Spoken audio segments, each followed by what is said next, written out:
All right, everybody, welcome back to another episode of the Lasting Learning Podcast. I am super glad you're here.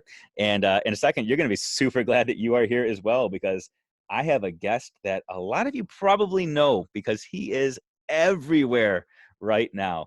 This is a guy who is absolutely killing life and killing the world of education for the better.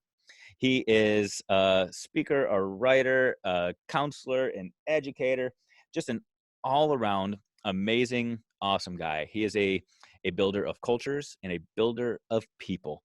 Today, we got a guy coming to us from the Pacific Northwest, representing the state of Washington. That's right. Today, we've got the one, the only Hans Appel with us. Hans, thanks so much for being here today. Man, I'm excited to be here. Can you just go everywhere with me and do that little intro? Because Done. that would You feel pay for amazing. travel, man, and that I would am feel there. Amazing. That's awesome. Thanks for having me, man. I'm super stoked. Absolutely. I've been wanting to have this conversation for a while, and I know life is just crazy for all of us right now. And this is a date that we've had to kind of adjust a few times, but I'm so glad we were able to make this happen. So, Hans, there might be one or two people around the world who don't know you for some crazy reason. Do you mind just introducing yourself? Yeah, so I feel like there's almost two parts to that. So I'll give you the first part where I just kind of explain who I am and my job title. That's for the people that don't really care about the answer. And then I'm going to give you the real answer because that's what this podcast is really about. So I guess I would start off and say I'm a counselor at Enterprise Middle School, and that's in Little West Richland, Washington. It's probably about 3.5 hours east of Seattle. Our community is it's kind of deserty here. We're really known for apples and wine. It's similar to Napa Valley for those listeners that are kind of out in the California area. Love it. I've been a counselor for 19 years and at Enterprise since it opened. So I'm a middle school junkie. Like, middle school was hard for me, and I love working with middle schoolers. So that's what I would tell people on the short end of the answer. The real answer is I'm an educator of joy, Dave. I believe that education at its highest level is about inspiring others to discover and develop their joy.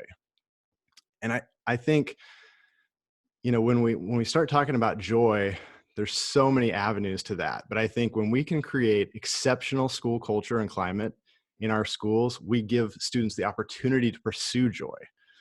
And so, man, I have my foot in so many things right now, and I'm sure we'll talk about a bunch of them, but I'm blogging and podcasting and writing and speaking.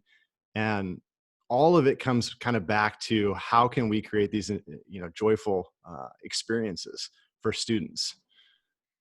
That's good, man. That was a great intro. I love how you took both paths and kind of interwove them together. When I introed you, I said that you were a guy who builds culture. And you, in describing where you currently live, actually mentioned a little bit about the culture of your community, or the climate of your community. You said you're about 3.5 hours east of Seattle in the state of Washington, and it's kind of deserty. Yet there's all this amazing stuff that comes from this deserty area, apples and wine. And it's a region that someone like me, I've never been there. I have no idea what it's like. Can you just describe that part of Washington to us a little bit, and then explain what it is that resonates with you and why you're there? Yeah, I actually grew up here. I went to high school, just in one town over, basically. And the reason I mention that is because I think a lot of people think of the Pacific Northwest as this, rainy, wet climate. And that's kind of what I think Seattle is, right? The west side of the state. But I think it's important to kind of know, a little bit more about where we're from. And, this was a great place to live growing up. I loved it. Went away to college and then came back. My wife and I are both in education. We were lucky to be able to work at the same school, which is unusual, but such a cool thing. But yeah, I'm super amped to be able to kind of serve a community that I grew up in, and kind of come full circle. I actually started my career back at that same school at the middle school level before switching over to Enterprise. So, it's a weird experience. I don't know if you've had this experience, but, I actually have had teachers that I had, you know what I mean? Like, as a student, and Then you come back and now you're colleagues and you're trying to call them their first name. I'm actually thinking of a PE teacher right now she's in her 60s and just crushing it. Like she has more energy than you and I combined. Like she's Wow. just incredible. And yeah, she was my middle school PE teacher. So that's just a cool opportunity to be able to come back and kind of serve your own space. You know what I mean? That is super cool. I've had people who I worked alongside as a teacher and then started becoming an administrator and Mm. trying to maneuver that relationship, and that's awkward. I can only imagine that experience. I asked the question about the climate and culture of Washington. And I love how you described it and said most people have this perception of it, and you went on to describe Seattle. I'm glad you went there, and I didn't preview this ahead of time, but because in my head, that's a great metaphor for your experience in middle school. A lot of people have this perception of what middle school is like, and they're like, oh, it's this dreary place. Nobody would ever want to go there. But if you know it and you love it, I mean, it is the most amazing place on the planet. I can't imagine serving as a counselor in a middle school, though.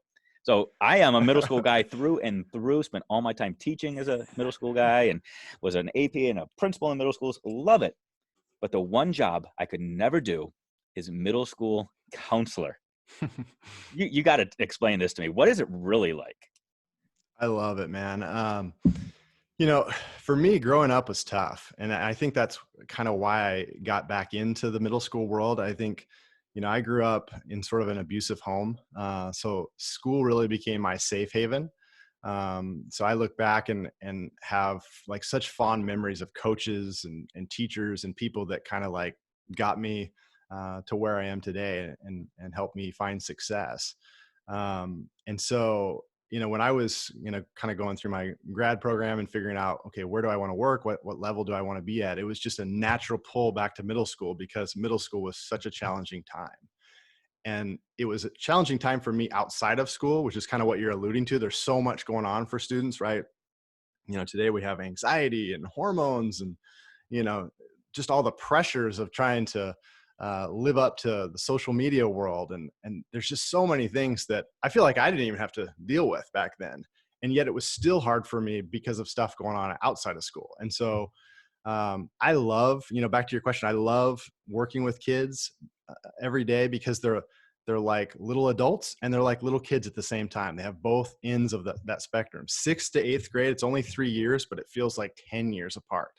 Like when they're ready to go off to high school, they're like little young adults. When we get them in 6th grade, they're like children, right? And so the approach that you take working one-on-one with, or even in a small group setting with a 6th grader to an 8th grader is such a wide spectrum that I love it. My job is different every day. I'm lucky to be able to work with special educators that really support me and kind of put me in a position to do my best work. But the kids are what makes everything. And that you spent time in middle school. They're just fun. They say crazy things. They do crazy things. I love it, man. I think one of the reasons I loved it so much is because I feel like I am the consummate middle schooler still today. So I'm 42 years old, and sometimes I still often I still say stupid things without that filter and without thinking it through. I still get caught up in that comparison game and Sure. looking at everybody else and saying, well, they're more mature than me, or they're developing faster, they have more than I do, and trying to play catch up. I'm always worried about what other people are thinking about me. Like I feel like I'm still that middle school person. Um, 30 years later.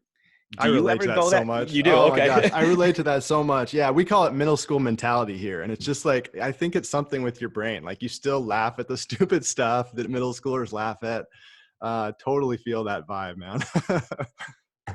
So I'm curious, like, how does that play out in your own world, other than like throwing out the "that's what she said" jokes all the time? Because I still do that. How does it play out in as a grown man, a guy that's out there truly? I said it and I mean it, killing it right now. How do you temper the comparison game or wondering what people are thinking or saying? Does that come into your own reality? I think it just, benefits me because I think I'm able to see the world not just as an adult. And so I'm able to kind of get inside the skin of what it would feel like to be a 12, 13, 14-year old and how we could make school better for them. Right. And and maybe that's because of kind of what you're alluding to, as far as just having that mentality of laughing at the silly jokes or whatever. But yeah, I think it I'm not sure if I'm answering your question, but I think it plays out well in life. I think, there's probably challenges where, you look at yourself and go, okay, can I be doing more? Should I be doing more? Am I, you know, accomplishing as much as I want to? And so I think sometimes that comparison game comes out, but I think social media has probably brought that to everybody. Even people that don't laugh at the silly jokes that you and I laugh at, they probably still are having those same comparison games. You know what I mean?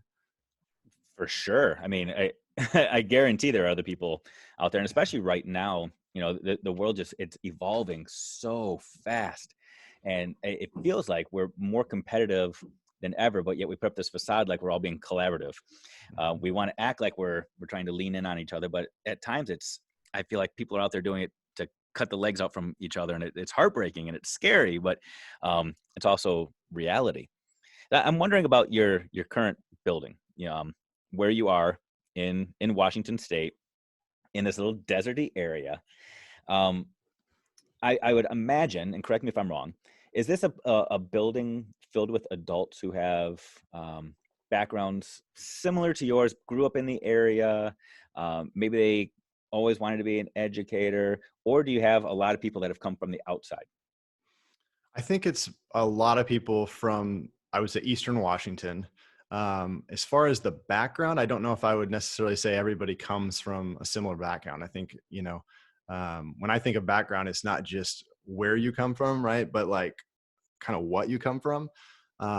So I think, we've got people that, middle school was really hard for them, right? We've got people that have some trauma in their background, like what I'm talking about with my background.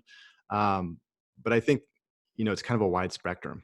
That's probably what makes a good school, right? I mean, if we're all the same, we're probably not able to reach every kid and think about, things on a real, I guess, global level, right? So I think one of the things that I love about your podcast is, you're not bringing in all the same kinds of people. You're bringing in people that have really different takes and perspectives, and each guest you have on kind of pushes, my buttons a little bit, and makes me think, oh, that's an interesting way to look at the world.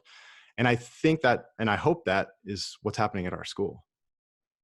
So I'm curious as to how that gets developed in your school. So again, the focus right now in my world, thinking about you, is this guy that builds and helps accelerate positive culture.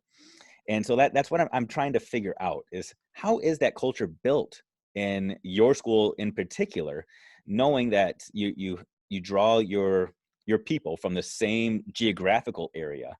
Um, but yet it's still a culture that you can build and foster and nurture. And it's not just, well, it's just the way it is. It's always been this way. We're going to continue to perpetuate the way it's always been. Can you walk me through that a little bit? I think we've kind of grown together as sort of like a family. So, we're a group of educators that are really focused on celebrating each other, celebrating kids, celebrating our community, and kind of finding the awesomeness and positivity, in life's daily trials and tribulations. So, you mentioned kind of the collaboration. I think, we were collaborating before collaboration was cool. We were PLCing before PLCing was cool. I think, all of those things that kind of bring a family together, that's kind of what it's been like at our school. We've had ups and downs. We've had a group, I would say, of maybe 25 core people that have really just kind of grown up together. You know what I mean? Like gone from, okay, we're just starting education to, now we're much further along. There's a number of pieces that have led to our success, and really creating an award-winning culture in our own, environment. I think, really having like a strong SEL, social emotional learning, character ed, you know, curriculum and program, and really, figuring out ways to intentionally roll that out to students and staff. Um, that's been huge. Really building in all kinds of opportunities for voice and choice and student agency, and mobilizing students to really impact the school culture, not just looking at it as, this is an adult job, but this is the kids' job too. Um, I think, all of those things have really impacted. And then just bringing our parents into that fold, so it's become kind of a community effort to build this school culture. It's fascinating to me. You say you've got this group of 25 or so that have just kind of grown into this together. Yeah, I've had the opportunity to work in quite a few schools, and I've been to a few schools where they had that same mindset. It was a group of people that grew into education together, and they'd been together for 15, 20, 25 years. And then I might come in as an outsider with different perspectives and different ideas, and I would be confronted with the idea of, this is the way it's always been here. This is our building. This is our culture. And sometimes there's that tension, that friction between trying to do things differently and embracing the way it's always been. So I'm curious, in your building, how do you grow together as opposed to stagnate together? What is it that causes everybody to continue to want to keep doing things differently? And then the second part of this is, we talk about this award-winning culture. How do you define that, and why do you think that your school is special? Yeah, so we'll try to unpack one at a time. As far as how did this kind of evolve, or how do we get to that place? I think it really starts with having a mindset for learning. Our staff, we've had turnover in administration. We've had, other staff turnover. We've had district leader turnover. But there's kind of a core group that's like got this mindset that like, hey, I want to learn. I want to, kind of improve. I want to teach better today than tomorrow, kind of thing. And I think we've had that sort of as a focal point for my whole time that I've been around this group.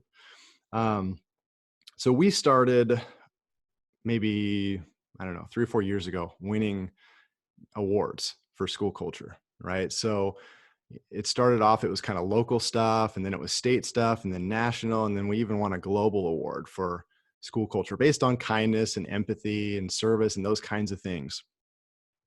We also basically implemented a number of programs and curricula and stuff that was getting different results here than schools around the country. And so what happened is some of those program directors and leaders, as well as some educators, started reaching out to us going, well, what's the secret sauce at Enterprise? Like, what are you guys doing that's so different? Like, why are your, test scores improving? Why is your discipline rates where they are? Why are your attendance numbers where they are? And so the interesting thing is the questions started getting thrown at me as the counselor and my wife, who was a leadership teacher at the time, to answer.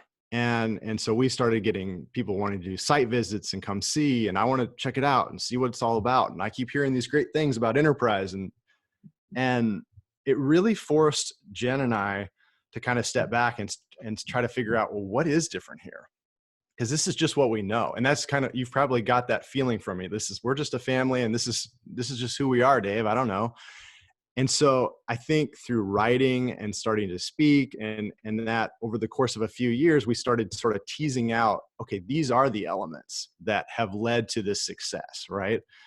And, we start talking about character, excellence, and community. And character is really, will you do the right thing? Excellence is, will you do your very best?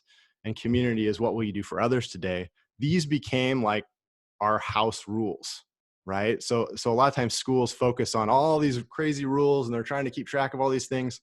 What we figured out is it really comes down to these three things, not just from a student perspective, but from an adult perspective. And then we've sort of built that out to, okay, this even can apply to parents at home. This can apply to our community, business leaders, things like that. So I think through that process of trying to figure out, what was happening at Enterprise so we could explain it to people as they asked, we sort of developed this idea of, okay, let's embrace this award-winning culture, and let's kind of label it that way, and let's see how we can help other people reach this. And so probably, I don't know if you want to go there yet, but one of the first things we did was we started a student-led podcast, and it was called Award-Winning Culture. And that really came about because we took a group of leadership students over to a statewide leadership conference called Service. It's a maybe 4-hour drive away. And it's this amazing event where they have like 5,000 or 5,000 students and educators, and they rent out this big arena, and it's kind of an all-day thing. Excuse me. And they bring in speakers and athletes and authors and all these just awesome people to like inspire the kids, right? And then the idea is that they'll go back and just infuse that everywhere. So we're sitting there, and it's probably 3/4 of the way through this incredible day, and we're listening to a 95-year-old Holocaust survivor named Nomi Bon. And she's speaking in broken English, and she's in a wheelchair up on stage in front of 5,000 kids, basically. And Dave, you could literally hear a pin drop. It was just dead silent. And I look around, and kids are kind of sitting forward, right? Mouths drop. They're just like hanging on every like word that's coming out of this lady's mouth. It's just so inspiring. I look around, there's educators in tears, as she's talking about these moving experiences dealing through the Holocaust and the grit that took. And my wife, who's sitting over kind of on the right side of me, I lean over to her and I'm like, we got to do this. And she gives me one of those weird, like, wife looks, like, what are you talking about? And I'm like, we've got to do this.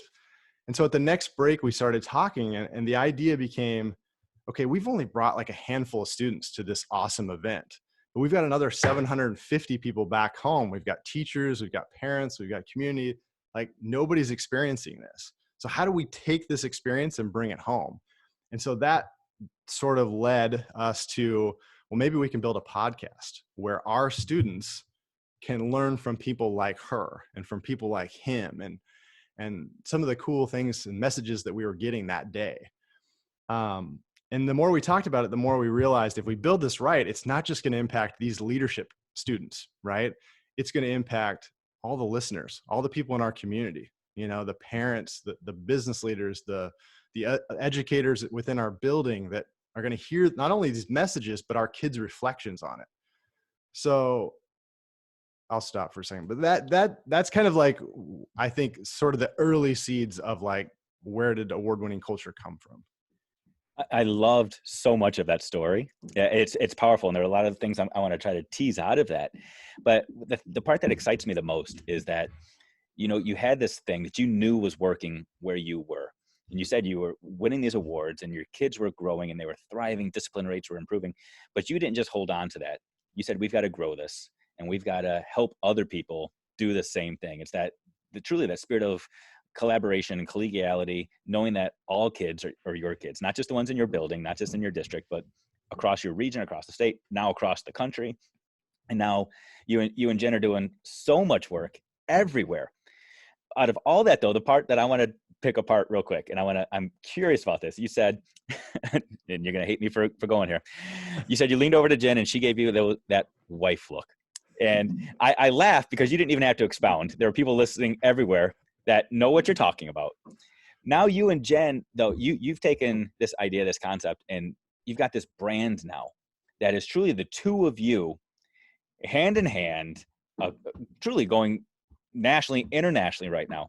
What is it like working with a spouse in the nature in which you're working? I mean, it's intense right now. You guys are doing a lot of things with a lot of people in a lot of places. Can you just talk through that dynamic a little bit? I love it, man. And I've gotten this question before, even from people at work. People will be like, I could never work with my spouse. I love it. And we've worked together for years. We're high school sweethearts. We met right at the end of high school, went away to college together. Part of why I got into education, I think I can sort of attribute to her and her family. She's a 4th generation educator. Her dad was an award-winning principal. I think being around him and her family and just all that kind of stuff got me excited about the idea of maybe I can take my talents and any, opportunities I have towards working with kids in a school environment. So I mean, do we have challenges? Sure. Do we drive together to work every day? No. I mean, we have different schedules. We have, sometimes different agendas. We come at things from a different perspective and a different lens.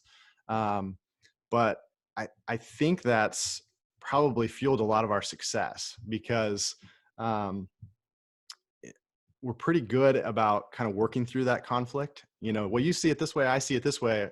Okay, let's come to some either compromise or rationale of, how do we move forward? And that plays out at school, right? Dealing with individual students and parents and stuff, but it also plays out in the business side of what we're doing with award-winning culture. That's so good. And it is, it's the reality that you have to have those different lenses, but yet you still come back and you say, but we're still united. We see this Mm-hmm. differently, but we still have the same goal, the same objective. At your school, I'm curious, was the objective ever to win awards? Not at all. No, yeah, not at all. That wasn't, none of what's happened in the last, I'd say 5 years was on the radar at all. You start getting recognized, just kind of like out of the blue. And I think, one thing sort of leads to another. I know you were recognized as, an award-winning principal, and in many ways, I don't know that you seek that out. Like, it's nice to have that feedback. You know what I mean? It's nice for people to say, "Hey, you're doing some really good things at your school. You as an individual, and you as a school, and all of that." But I don't know that I do feel like, it, you sort of have to balance with the other side of like the professional jealousy side, which is tricky. I've heard Jimmy Costa speak on this when he started winning awards and stuff, and I really relate to that a little bit because there is some, like, I don't know if I want to say finger pointing, but I remember being in a few district meetings where people were like, "Well, why don't you ask the award-winning school?" Right?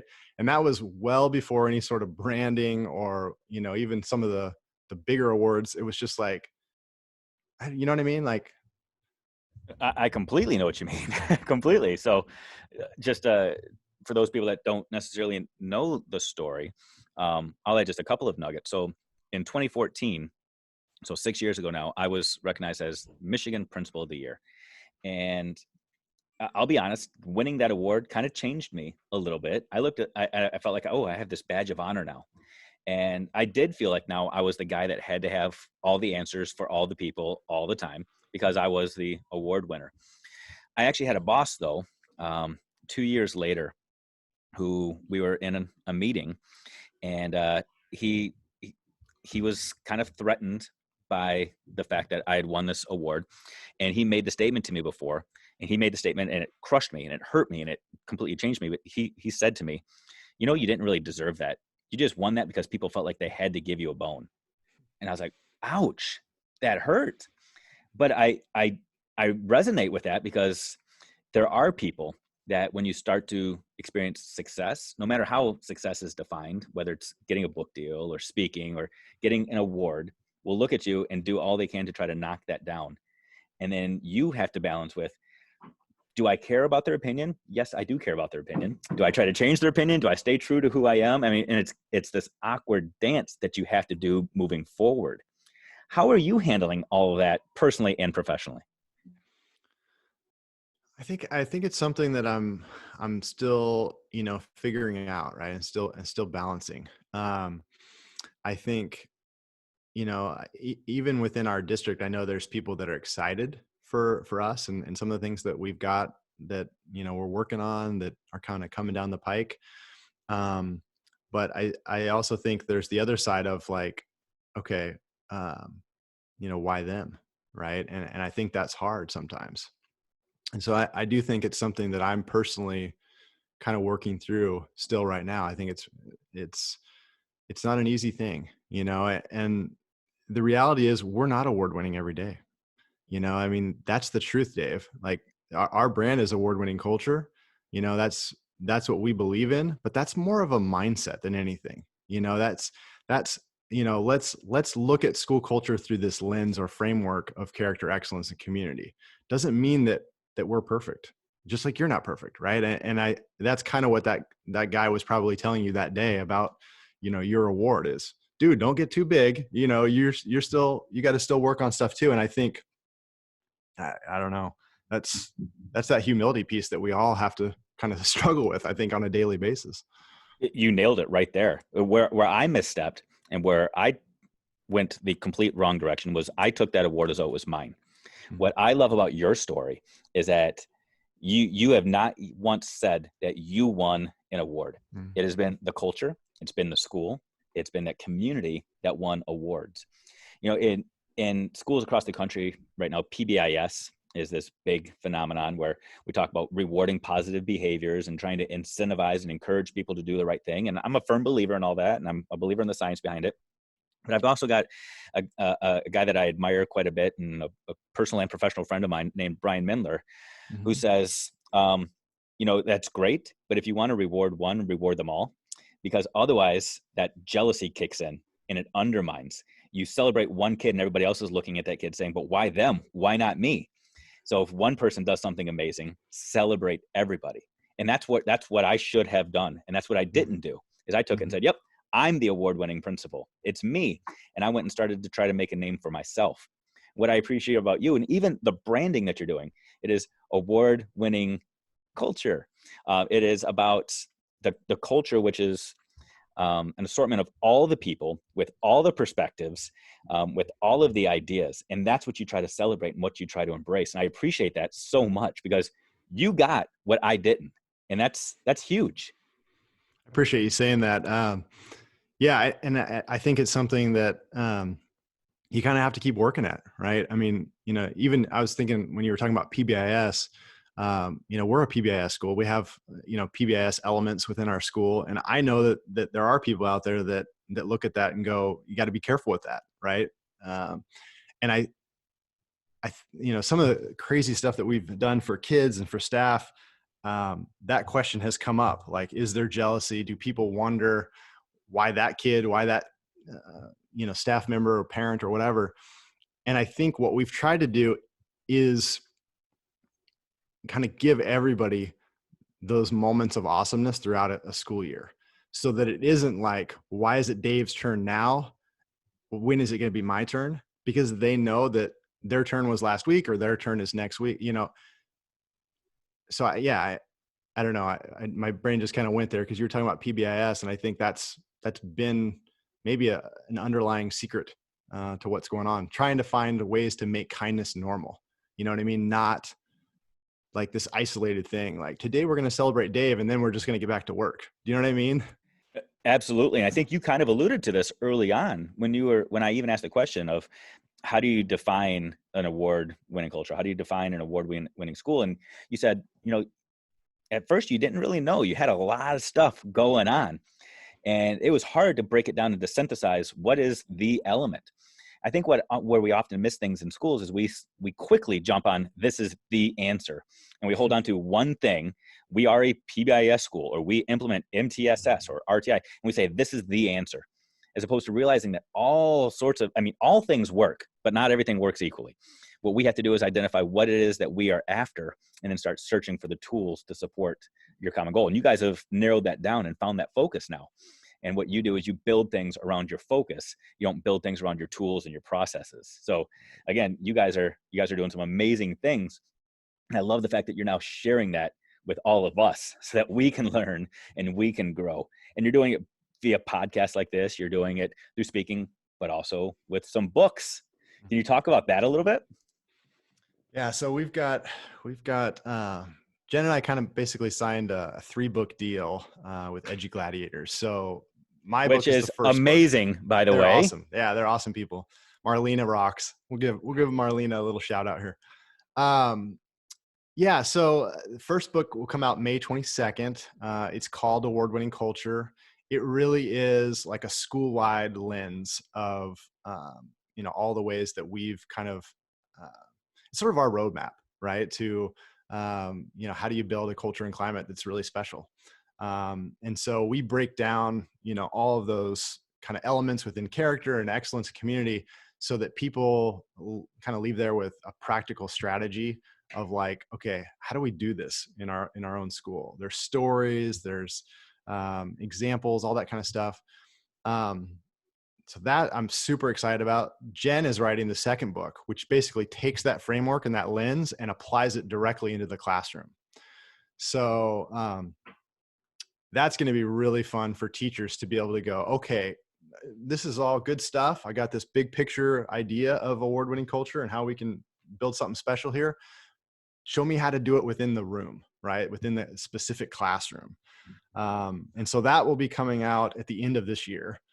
I'm super excited about her project with that. And then we're teaming on a third book, which basically takes a wide angle, kind of we step back. How do we apply all this stuff to the world outside of school, right? To families, to businesses, everything else. Because what we've seen is that, some of the key elements that really make a special culture apply to a family, apply to your local grocery store, apply to wherever you are in life.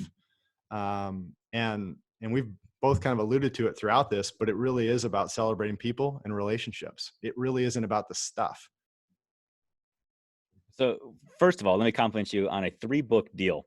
Nobody gets 3-book deals unless their names are James Patterson, Tom Clancy, Stephen King. I mean, that's legit. And so people that don't understand this, let me try to break this down, because right now we're in this age where everybody is writing and everybody's trying to publish something. So let me explain what a 3-book deal really means.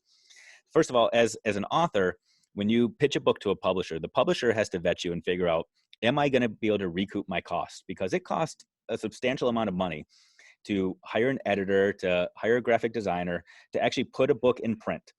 And they're taking a bet on one book, hoping that they will at least be able to recoup their costs, let alone make a profit. When they sign somebody for a 3-book deal, they're saying, yep, this person's legit. I'm pretty sure that this is gonna benefit so many people that I'll be able to recoup my costs, and I will be able to just magnify this person's voice because they have so much that they need to say. I have not signed any multi-book deals. Every book I've written has had to go to a different publisher. So I am like you're killing it. You're killing it, and that's super impressive. And so the fact that you have publishers that are out there saying, yeah, this guy, this family, this couple has an idea that is that substantial that we know people will pick it up is huge. And that's awesome. And you need to pat yourselves on the back for that, man. That's legit. That's awesome. I But appreciate you saying that. it's seriously is. It's super cool. The fact that you also had in your head right now, that there are these 3-book ideas that need to be written is huge. When did you stumble across those ideas? When did you come out and say, oh yeah, we've got these ideas. We know what needs to be out there? So, yeah, I mean, I've basically been working on the first book for a couple of years. I blogged for a couple of years, and that kind of morphed into actually writing, the book. And I think going through that process and talking it through with Jen a lot and editing and getting, feedback on that, we sort of saw that, okay, this is a great, school-wide look at things, but, there's more to this than just the wide angle school look. Dave, one of the things that I noticed about all the school culture books that I loved, they were all written by principals. They were all written by superintendents. They were all the building leader specific, like, here's what you do as the building leader. And if you do these things, then you can get a really exceptional school culture. You can build this great place. And I'm not a building leader in that way. I am a building leader, but I'm not like the building principal or a superintendent. And what I realized is I have just as much influence, and a classroom teacher has just as much influence, and a parent has just as much influence, and the school leadership kid down the hall has just as much influence. And so I think my book in some ways was written for me, as a reminder for me. And, I realized that there's a lot of people out there like me that, maybe they don't have the building leader that they want, or maybe they're not in that position, but they want that school culture or that classroom culture or that office culture or whatever it is. And so that really fueled, I think, my passion in the early days. And carrying that forward, I think Jen had that same passion, like, okay, yeah, that's nice, but I'm not the counselor. How do I affect the entire school just within my classroom? And so that's where those ideas kind of started getting teased out. That's powerful, because I think there are a lot of people that might be listening to this thinking, okay, that's all good, but my principal doesn't support this. My superintendent doesn't have that direction. I love the fact that you circle back and say, yeah, but you do, you have the power. And for those people that are doubting whether or not they have the power, if you're a classroom teacher, think about all of your classes throughout the day. Do you have that one kid in 1 hour that ruins it for the entire class? Because one person does make a difference. One person has tremendous power over the climate and the culture. And it's not always a negative, it can be positive as well. You don't need the title, you don't need the placard. You just need a voice. And you are amplifying your voice to help so many others. It's powerful, man. I appreciate you saying that. And I think, yeah, hopefully we're amplifying others' voices, right? That's what you're doing with your podcast. That's what we started trying to do with our student podcast. And I hope, through writing, I hope that's what people come away with the book. I hope, that there's some pretty heartfelt, powerful stories, right, from my life, from our school experience, things like that. And I hope people leave like rejuvenated and energized to like, okay, I'm going to go just tear down walls to create an exceptional school culture. It's pretty cool, man. And you do talk about amplifying it. And so you're connected with Marlena, who is amazing. And for full transparency, Bold Humility was through EduGladiator. So I got to throw that out there just so it's clear. But she's in Colorado and in Nashville and Annapolis. So she's not representing Washington. But you're also connected with the Teach Better team with over in Northwest Ohio. How did that connection happen? Yeah. God, they're great. I love Chad and Jeff and Ray. They're just amazing people, which, I know you're good friends with them too. So I was on their podcast about a year ago. I had a blast, just talking about different things. Jen got to be on their podcast, I think, this last fall. And then we went to the inaugural Teach Better conference and got to speak at that. And I think there was a pretty good buzz about some of the things that we shared when we spoke at that conference. And I think that sort of caught their attention maybe. So they reached out for us to be a part of their speakers network, which was like really cool, like sort of humbling. Some of the people that are part of that, I think you've had a few of them on the podcast. They're just awesome people, like just crushing it. And so excited to kind of be a part of that. And the more we started talking to Jeff and Ray and Chad, the more we realized, hey, some of the things that we're doing with school culture and SEL and whole child work, that fits and dovetails perfectly with what you guys have going on with Teach Better, and some of the instructional side of it. And so, eventually got to a position where they kind of brought us on to be a part of Teach Better in kind of a bigger way, beyond just speaking. So I'm just super excited. I think we're all kind of learning what that relationship will look like and developing that over time. But right now I'm excited to be the director of culture for Teach Better. And that's kind of, one of the many hats that I'm wearing, back to that original question of, who are you? What do you do? That's one of those hats that I've put on. And so, figuring out ways to help, infuse SEL through project-based learning, through, classroom instruction, through, school culture, big picture kind of stuff. I think that's where we're trying to support the Teach Better community. So as the director of culture, does this mean it's your responsibility to keep Jeff Gargis in check? That's a big job. I do feel like Ray helps with that though, right? Like she's pretty good about keeping him in check. So that's kind of a team effort. That's awesome, man. That's awesome. Now, I appreciate how you guys don't just you don't just stay in one lane either, man. You're saying what can we do to amplify this message? Because it's all about kids, man. It's about, again, going back to, it's not just your building, it's not just your middle school. It's every kid everywhere deserves this type of environment, deserves this type of culture, which is absolutely amazing and powerful. What's next for you? So a couple different things. Jen and I are going to launch our own podcast. And so I think that will come out in May or June. I'm not sure exactly when yet. But we do these Because you've got all the time in the world. Exactly. Yeah. So we do these kind of family walks where we take our dog and go, walk 5 miles or whatever. And it's a strange deal because we're both educators. The conversation invariably starts talking about just weird, nerdy things like, educational theory and pedagogy and school culture and climate and all this kind of stuff. And a while back, we kind of got the idea that, if we just took like this, what we do on these walks and just boiled it down to like 15 minutes, it might be kind of interesting to hear like a husband and wife sort of banter about like the educational world, right? And coming at it from different perspectives and stuff. So we're hoping to launch that sometime in May. Um, she's also working on a whole children's book line that's going to be incredible. It's all social emotional focused. And so, right now we're working with an illustrator on that. And so that's exciting. Hopefully that'll come out, in the next year or so. Yeah, I mean, just continuing to sort of grow our influence. It's weird, when you get hooked into social media and Twitter, like, it's suddenly a bigger, it's a bigger pool than you ever realized, where at first you're just like, how do I influence this building or this class or this, small little niche?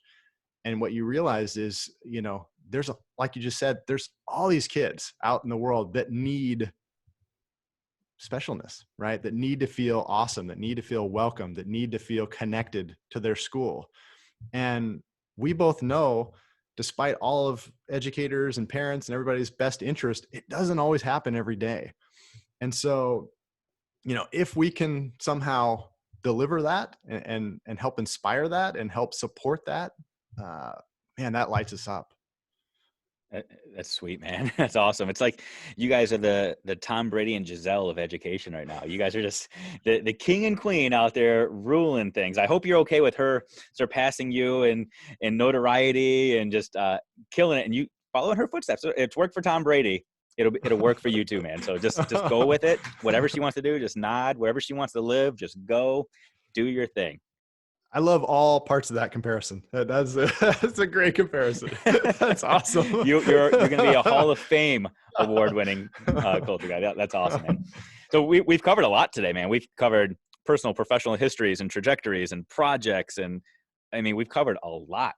But one thing that I always try to wrap up with, and I tell all the guests that come on this, that I want to always leave people with what I call the mic drop moment. There might be some people that are driving to the grocery store or driving to work, and they're listening to this podcast, and they know that we end these with this mic drop moment. So a lot of times they hold on just to hear this, or it's that thing that's going to resonate in their minds as they go on that walk with their family, or as they're laying in bed tonight. So if you were to boil it all down and say, man, this is the thing I want people to remember, what is your mic drop moment? So I'll tell you a story, Dave. This is probably a few years ago, maybe 4 years ago now. We had a local news station reach out to us that wanted to come do a story on our school. And they connected with me, and they wanted to send a reporter out, and they basically were going to, it was like an anti-bullying thing, like for October. And they had heard some things we were doing, and we're like, hey, we want to send somebody out to do a quick story. We'll be there, and maybe 45 minutes in and out. And then she's got another story across town. We'll get her on to the next thing. And I was like, this sounds awesome. Let's do this.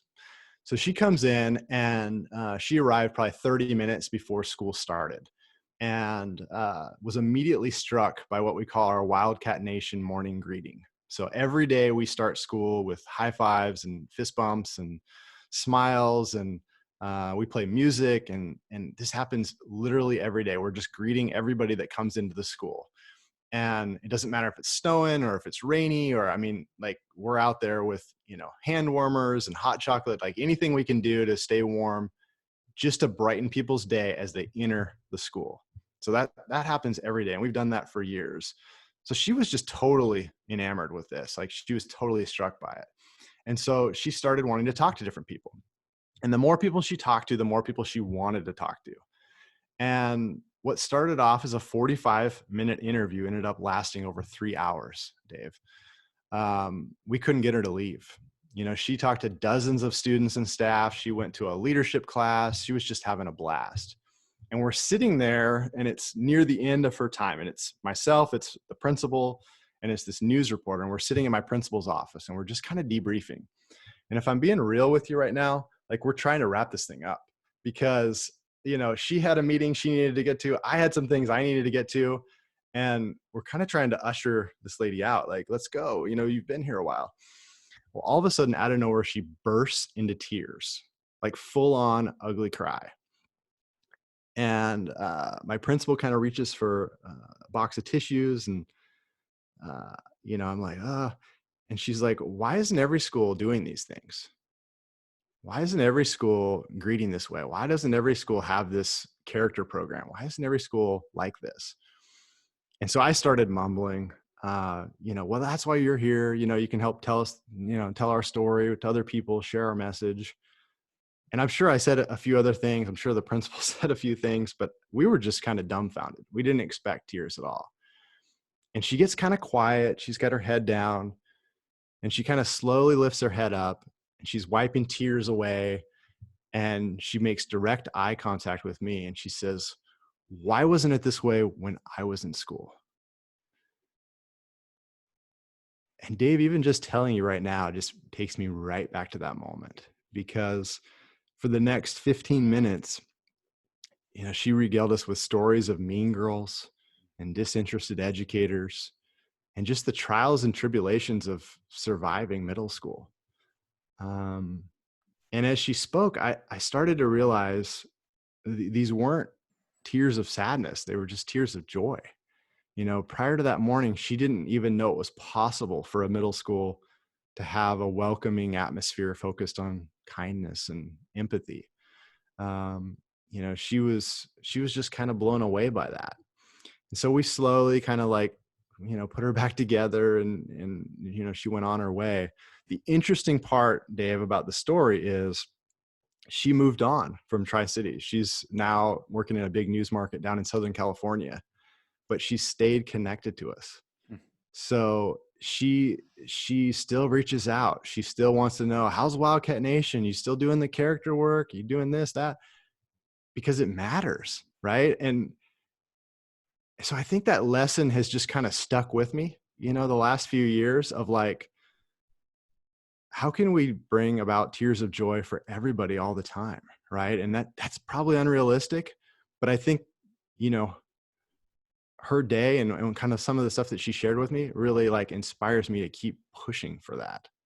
And so I think about, the kid that's sitting in our class that just wants to survive, the parent that drops their kid off hoping they have a good day at school.